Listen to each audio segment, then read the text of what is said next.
All right, on this series, I'm going to call it I Taught Myself a Lesson So You Don't Have to. So let's go way back to these patterns and behaviors.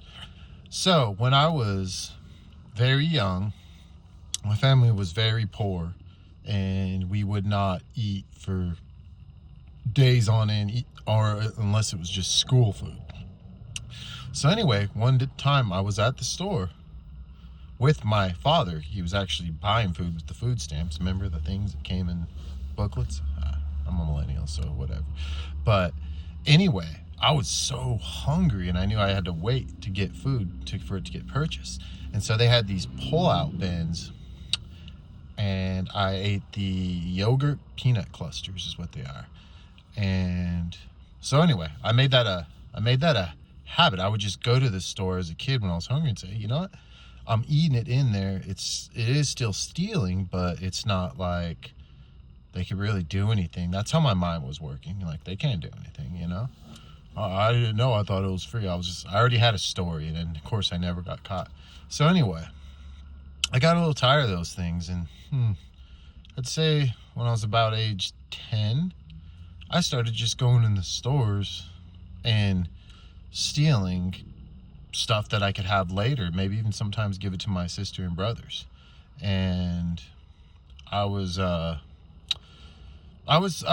Oliver Twist. I was literally, I'm like a Robin Hood. I wasn't stealing for personal gain. I was stealing out of necessity and a hunger. And so my parents would give us the food stamps to go to the store because they didn't want to. They were embarrassed. And one time I did it.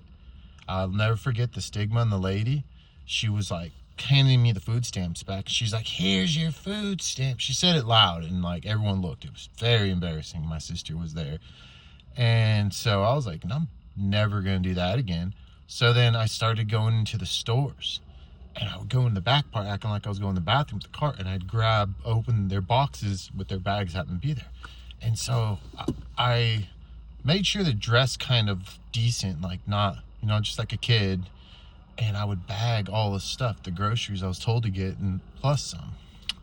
And I mean, I was walking out with, I don't know how much it was then, but nowadays it would be like $600 worth of groceries, and just walked out. I waited for the right time, did that for years, and saved up the food stamps and would give it to my parents when we didn't have food for them to go and be like, oh, I forgot to give this to you last time. And I remember I gave my dad, it was like $800 or something, and he didn't say anything. He's like, whatever. And so anyway, that turned into, I want this CD, to things I didn't need.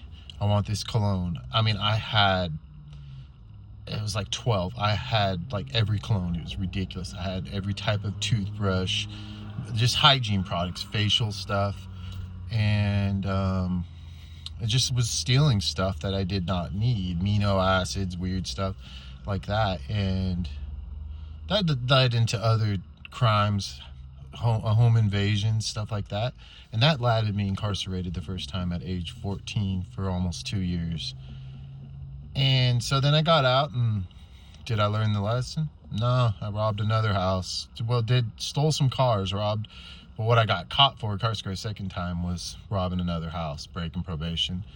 And then basically got locked up for like another year. So basically, my teenage years, besides maybe half of a year, was spent incarcerated. But last time I remember I stole, it may not have been the last, but the last time I did risky steal, went to a store with my buddy Kevin. And that's not a HIPAA violation. I didn't give you his last name. And basically, end of the story is I ran, he got caught hogtied. He ended up going to prison because he had some assault charges. These guys were like chasing me, and I had to throw one on the ground, so that would have been assault if I got caught.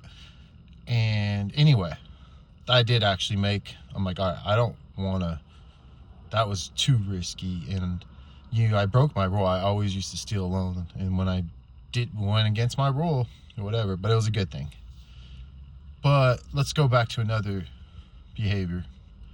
I was very late to the game because I was locked up the first time when I got out of drinking, and I had tried it before, But I hadn't smoked weed till I was like almost 17, and that, where I lived in my neighborhood, that was like, man, you're straight and narrow, like you're what are you doing? And started really heavy drinking. And I've been out of my worked since I was 17, almost 18. I had jobs actually before too, working for my grandma, real estate, passing out stuff. But anyway, I've been out of my place, my parents' custody or whatever, before I was 18. And so I lived in cars, I lived in construction sites, I lived in abandoned buildings, restaurants and stuff. And most of the time I was working, and instead of like, you know, doing that, suffering that and saving up, I was just partying. And I don't mean partying like, yeah, party. I mean, I was just drinking, usually alone. And then my grandmother passed away, and I inherited a minivan, took out the back seats, and same thing. I would, same thing. I would go to work, go to friends' house, sometimes the pool, the gym, and shower. And then I would drink in my vehicle and then parking lot. And God, I did that for years. And I don't want to go over like the progression of my alcoholism, but it was pretty rough. And I would go through such weird phases. I would drink like 750 millimeters in a 12 pack. Then I'd be like, oh man, my stomach's sour. I never really had many hangovers, but I would do stupid shit and like, oh yeah, I'm just gonna drink beer now. And then so I would drink 24 beers, and then like, oh man, this beer is making me bloated. And then I would drink wine. I would boil it and drink it because it would hit you harder. And then I would do champagne, then back to hard alcohol, and I would just go in circles and like, oh, this is thinking there were different forms of alcoholism. That the alcohol, yes, they are different spirits, but when someone like me, the reason why I drink is oblivion. And what I mean by that is I think a lot. I overanalyze, constantly thinking. And it's the only thing that's quieted my mind. But not learning to deal with that led me several times living on the streets, living in my car, terrible toxic relationships that were alcohol induced. And what I mean, I'm not even saying they were alcoholics. I went into it as an alcoholic. And it's just, it is not worth it. I'm sitting here like, I was making such good money living in my car at one point. Like, I mean, I had enough to finance a house, and I was just sitting there like living the life. I was getting off of work, long 12-hour shifts, going to the gym, working out, showering, then going to a restaurant, eating high class, drinking, usually get my food to go. And because I don't drink and eat, and I would eat it after I was done drinking. And I would just do this in my little Prius, and just was content with it. And it's so weird because I was thinking like and then the clinical jobs, that's another story, how like I have easily drinking a nice house and property in my life. And that's really scary to think, if we like do those analytics or metrics, of something that's destroying us mentally and physically and stealing our time. I would go back, if I go back, tell myself, I'd be like, be disciplined, do not touch the drink, because what do they say, one is too many and 100's never enough. And that's so true for someone like me. I can't have one beer or one drink. I can't have it. It will make me irritated. It doesn't do that for me. I'm not, I have that rule, eateth all or eateth none. And that's just how I am in everything. It's excessive. It's not a good thing, So people like us, we have to practice abstinence.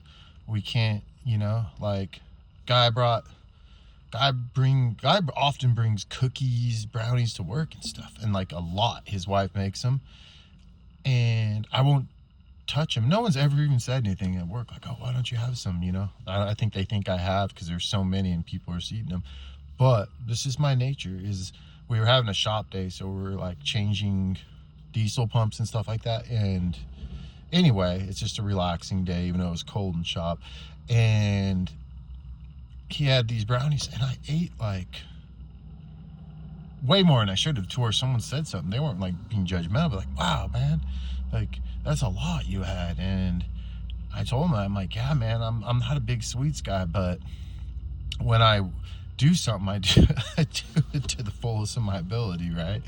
And I don't mess around. I can eat it all or eat it none. And so that's why those other days I practice abstinence. And that pattern is related to everything, you know? I look back, let's like take an inventory of, okay, so I came out to here in Knoxville from Johnson City with 59 guitars. And crazy things, I had more than that at one point because I was just trading them, and I had to get rid of them in my apartment. It was overflowing. And so I went through that period. I was making good money, and I just bought guitars. And then, you know, I got over that. I had to get rid of them. It was just too much, and I was okay with it. Then I went through weird phases. I have like 60 pairs of shoes, and they're not cheap shoes either. And then I went through that clothing phase where I just fanatically bought that. And then like Bed Bath and Body, like I want to have every type of smell of the body lotions, which they do smell good. And then the candle phase, like excessive, man. And it's all materialism. It's all consumerism. It's all, it reinforces my negative behavior, my excessiveness. And I've gotten a lot better with that. But if I didn't, I'm just trying to think of just simply practicing delayed gratification. It sucks, I know. You know, in the end, it's good. Just live your life, have fun, and I have. And there's been misery, whatever, but there's been fun. And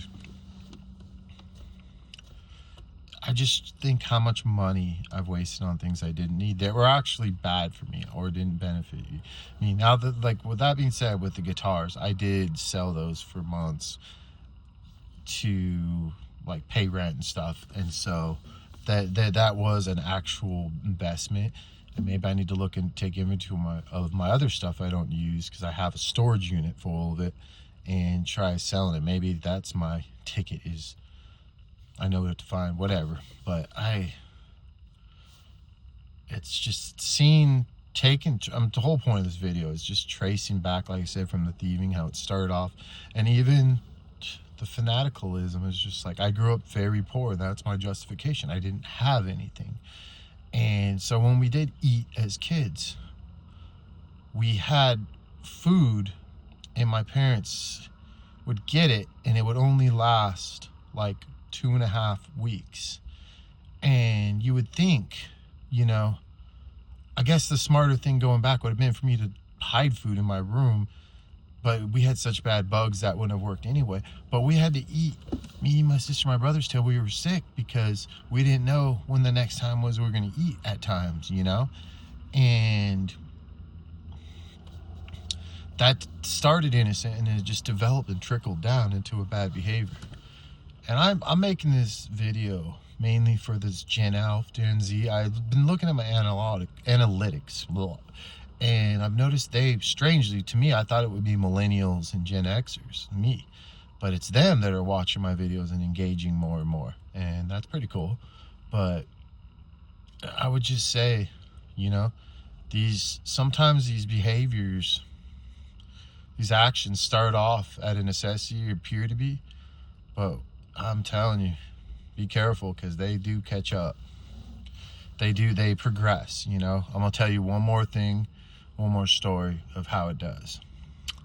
So, I'm 6th grade. Me, Stephen V, rest in peace. Kyle, maybe rest in peace. I heard he's past Chris, Manuel, different people, but we would walk home from middle school, and there was this tree that had tangerines. Tangerines are orange. They were like a hybrid. But anyway, we would grab them. We did one time, and we started throwing them at the cars passing by in Bouchard School in Huntington Beach, Bouchard Street. And I was like, cool. People would slam on their brakes and stuff. It didn't do any damage to their car. It just splattered and it was inconvenient. But obviously, we didn't really think that could have been dangerous because it scared them and they could have crashed. But then we got tired of that and we're like, yeah, this is boring. So we're like, let's all throw this at them, hide behind the wall, and we did it. So like, boom, boom, they get pelted. And we were really good aim at this point. Like, we had a lot of practice, so we weren't missing.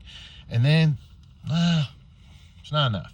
So then we would wait, like, let's wait. And then not always would happen. Like, let's wait for them to get out of the car and then throw oranges at them. And did that, and really gnarly, got chased by these big Amazonian college women. They were like cheerleaders or something, and man, that was funny. We had to hop walls to get away. Like, they were gonna beat us, little kids. Anyway, till the end, my friend Steve and Kevin, they both threw rocks, and one hit this first car, dented the side of his door.